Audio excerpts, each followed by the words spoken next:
Hello, everyone. Thank you for attending. My name is Seewing Yee from the Yee Real Estate Network, a real estate investment club helping out-of-state investors wherever you're located to buy turnkey, remote, out-of-state cash flow investment properties in the best top-rated markets in the country for real estate investors. And my special guest, once again, is Mr. Richard Advani from Supreme Lending. He is a leading investment loan agent in a country. He helped investors to procure financing, investment loan financing in all 50 states. His company also does loans and mortgages for primary home buyers as well, and refinance and what have you. So anyway, thank you for attending, Mr. Richard Advani. And today's topic, we can talk about which is a hot topic where everybody wants to know, it's about the interest rate and about the economy and the housing market. So this 9-minute segment, we can go over what transpired. Richie can talk about the potential prediction of the interest rate, and then how it affect the primary home buyers and real estate investors alike. He will talk about the Fed, the hike, Federal Reserve, and also about the inflation and economy, and a little bit, we only have limited time, also a little bit about the war in Ukraine, how that affects the economy and the interest rate and the so, all right, without further ado, Richard Advani, because this is your occupation, this is your profession, you are in the lending business, you are the expert in this matter. So without further ado, take it away. What's going on out there? Yeah, absolutely. So obviously there's been a lot of volatility, to say the least, in the bond market. And for most of you may or may not realize that mortgage rates are actually more tied to the 10-year treasury bond versus the prime rate or the Fed rate. And all these Fed meetings, they really have nothing to do with the treasury bond. I'm not saying they don't influence the treasury bond, but there haven't been significant Fed rate hikes yet this year. However, the 10-year treasury bond has gone up, 50, 60, 70%. Now, if you have obviously an iPhone, pull up your stock section right now, everyone. And in the stock section, if you type in TNX, that's Tom Nancy X, it'll pull up the 10-year treasury bond. And the reason I like to give that to people is it takes away some of the mystery on, how rates fluctuate and why they fluctuate. One thing to note is mortgage interest rates generally change daily with that 10-year treasury bond, which is open when the stock market's open. Now, sometimes there's multiple changes in a day, especially in a market like we are, where we can see increases in that treasury bond of 6 to 7% in a day. And a lot of times what we see happen is, I may talk to one of you out there today and give you a rate quote, excuse me. And by Friday, 48 hours from now, 2 days after the treasury bond going up 4 to 7% a day, the rate is significantly different. And, it's kind of nuts, right? With how fast they have increased. But that being said, we all need to be very aware of the fact that rates are actually pretty low still, right? We've been spoiled the last year and a half in terms of the rates that we're used to paying. Prior to a year and a half ago, 2 years ago, prior to the pandemic, we were at all-time lows for our mortgage rates. Primary homes were in the high 3s, investor loans were in the mid 4s, maybe high 4s. And with the advent of the pandemic and the impact that had on the treasury bonds, rates dropped even more dramatically, right? A lot of us got high 2% rates on our primary homes and, mid 3s on our rental properties. It was phenomenal. Well, all good things must come to an end, right? What we're seeing today is, primary home rates have now pushed back to the high 3s, and investor rates have pushed back to the mid to high 4% range. And, they're changing by the day. Now, at the beginning of the year, a lot of different research I did, a lot of different economists predicted that the treasury bond would hit around 2.0 towards third quarter of the year. And obviously mortgage rates would move up with it. As of today, the 10-year treasury is at 1.922. And today's, you know, it's almost back to, it's almost at that 2.0 that they mentioned. That would be third quarter of this year already. Now, does that mean that a lot of the increase we're going to see this year has already happened? Or does it mean that they were wrong and it's going to continue to increase from here?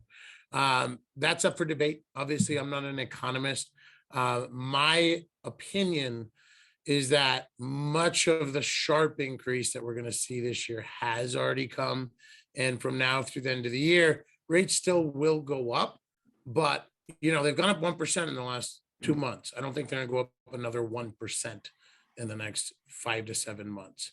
I would prep, if I was you guys, for potentially having mortgage interest rates and rentals in the low fives, which would be maybe 0.3%, 0.5% higher than today. But I wouldn't say they're going to be in the high fives and sixes. Now, one thing to keep in mind, though, is everyone is aware or may not be aware, the inflation rate is rampant right now, right? And they say it's 8%, I think is the statistic, which is nonsense. It's probably closer to 15 to 20%.